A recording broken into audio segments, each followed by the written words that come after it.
ಇವನ್ ಕಾದು ಕಾದು ಸಾಕಾಯ್ತು. ಇವನ್ ಬರ್ತಾನೋ ಇಲ್ಲ ಕಾಗೆ ಅಷ್ಟನೋ ಗೊತ್ತಿಲ್ಲ. ಬ್ರೋ ಹುಡುಗಿನ ಮೊದಲನೇ ಸಲ ಮೀಟ್ ಮಾಡಕ್ ಹೋಯ್ತಾ ಇದ್ಯಾ, ಚಡ್ಡಿ ಹಾಕೊಂಡ್ ಹೋಯ್ತಾ ಇದೆಯಲ್ಲ ಯೋ. ಅವಳನ್ನ ಮೀಟ್ ಮಾಡ್ಬೇಕು ಅಂದ್ರೆ ನಾನ್ BMW ಕಾರ್ ತಗೊಂಡು ಕ್ಲೀನ್ ಆಗಿ ಡ್ರೆಸ್ ಮಾಡ್ಕೊಂಡು ಆಮೇಲೆ ಅವಳನ್ನ ಪಟಾಯಿಸ್ಬೇಕಾ? ಅಂತ ಹುಡುಗಿ ನನಗೆ ಬೇಡ, ಬರಲ್ಲ.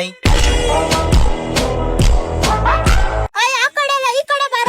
ಏನ್ ಗುರು ನಿನ್ಗೆ ಹೋಗ ಬರೋ ಅಂತವಳೆ, ನಾನ್ ಬರಲ್ಲ, ನೀನೇ ಹೋಗಪ್ಪ. ಸೆನ್ಸ್ ಇಲ್ವಾ? ಎಷ್ಟೊತ್ ಕಾಯಕ್ ಏನ್ ನಿಂಗೆ? CM ಜೊತೆ ಮೀಟಿಂಗ್ ಆಯ್ತು ನಿಂಗೆ? ಏನಿಲ್ಲ ತಾನೆ? ಮನೆಗೆ ಹೋಗಿ ಪಾತ್ರೆ ತೊಳೆದಕ್ಕೆ ಅಷ್ಟೊಂದು ಅರ್ಜೆಂಟ? ಒಂದ್ ಅರ್ಧ ಗಂಟೆ ಕಾಯಿ, ಏನಾಗಲ್ಲ.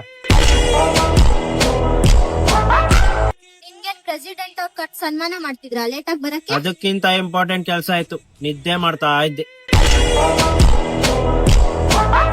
ಏಯ್ ನೀನ್ ಹಿಂಗೆ ಆದ್ರೆ ನಿಂಗೆ ಯಾವ ಹುಡ್ಗಿನೂ ಬೀಳಲ್ಲ ಕಣ. ಯಾವ ಹುಡುಗಿನೂ ಏನ್ ಬೀಳೋದ್ ಬೇಕಾಗಿಲ್ಲ, ಇವಾಗ್ಲೇ ನೆಮ್ಮದಿಯಾಗಿದ್ದೀನಿ. ಏಯ್ ಯಾಕೋ ಯಾವಾಗ್ಲೂ ಮುಖ ಹಂಗ್ ಇಟ್ಕೊಂಡಿರ್ತ್ಯಾ? ನನ್ ಮಕ ಇರೋದೇ ಹಿಂಗೆ, ಬೇಕಾರೆ ನೋಡು, ಬೇಡವಾರೆ ಬಿಡು.